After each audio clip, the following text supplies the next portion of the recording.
Assalamualaikum warahmatullahi wabarakatuh. Nama saya Devia Rifani, kelas 11 IPA 7, nomor absen 08. Saya akan menyampaikan materi tentang agresi militer Belanda II. Agresi militer Belanda II adalah peristiwa militer angkatan bersenjata kerajaan Belanda pada tanggal 19 Desember 1948.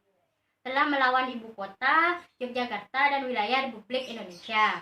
Belanda ingin dapat mempertahankan dalam sebuah kekuasaan mereka di wilayah Indonesia, mencoba mencari alasan dan celah agar dapat melakukan tanpa persetujuan yang disepakati.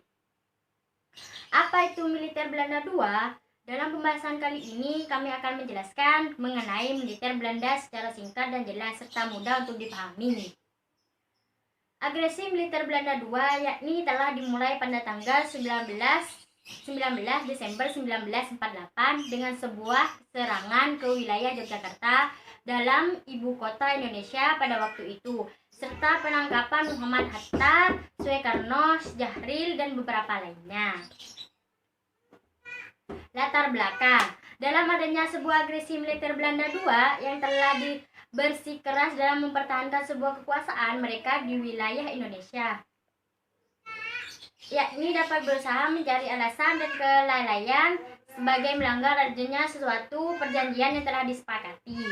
Ketika perjanjian Linggarjati ditandatangani, Belanda menolaknya dan meluncurkan agresi militer pertama terhadap rakyat Indonesia.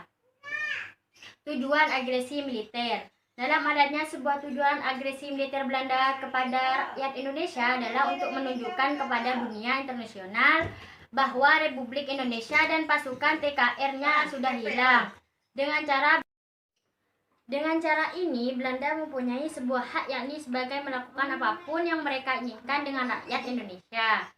Menurut gagasan anak Agung Gede Agung, terdapat dua alasan utama mengapa Bill memicu agresi militer, diantaranya ialah sebagai berikut. 1. Menghancurkan republik, yakni termasuk sebuah sistem konstitusional yang terpadu. 2. Perwakilan dari wilayah federal dan elemen koperasi dan modern dari bekas republik harus berpartisipasi dalam PIV tanpa mewakili pegas republik. 3. Pembentukan dalam pemerintah sementara federasi berdasarkan keputusan pemerintah dalam masa transisi. 1. Elemen pertama adalah sebagai mayoritas orang Belanda yang telah berinvestasi dalam manajemen di Indonesia. 2. Elemen kedua yakni berasal dari tentang militer KMIL dan pejabat Belanda. Dampak agresi militer II. Agresi militer Belanda II yakni telah terjadi ketika ibu kota negara Indonesia Jakarta berpindah ke daerah istimewa yaitu Yogyakarta. Terdapat dampak dua negatif agresi militer Belanda II terhadap Indonesia, diantaranya ialah sebagai berikut: bandara, lapangan udara Magowo. 2. Pembentukan dalam PDRI. Demikian pembahasan kali ini, yakni mengenai agresi militer Belanda II yang telah dijelaskan secara ringkas. Semoga ulasan ini dapat berguna dan bermanfaat bagi Anda. Berikut cara mengatasi COVID-19, yaitu dengan cara 1. Mencuci tangan dengan benar. Mencuci tangan dengan benar adalah cara paling sederhana namun efektif untuk dilakukan dalam mencegah penyebaran virus corona.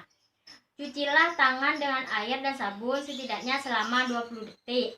Pastikan seluruh bagian tangan tercuci hingga bersih, termasuk punggung tangan, pergelangan tangan, sela-sela jari, dan kuku. Setelah itu, keringkan tangan. 2. Gunakan masker. Meski tidak sepenuhnya efektif mencegah paparan kuman, namun penggunaan masker ini tetap bisa menurunkan risiko. Masker ini tetap bisa menurunkan risiko penyebaran penyakit infektif termasuk infeksi virus corona. 3. Menjaga daya tahan tubuh.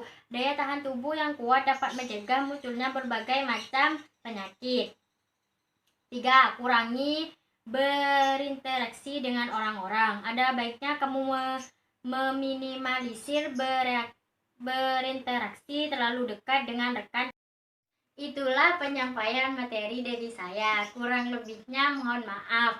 Assalamualaikum warahmatullahi wabarakatuh.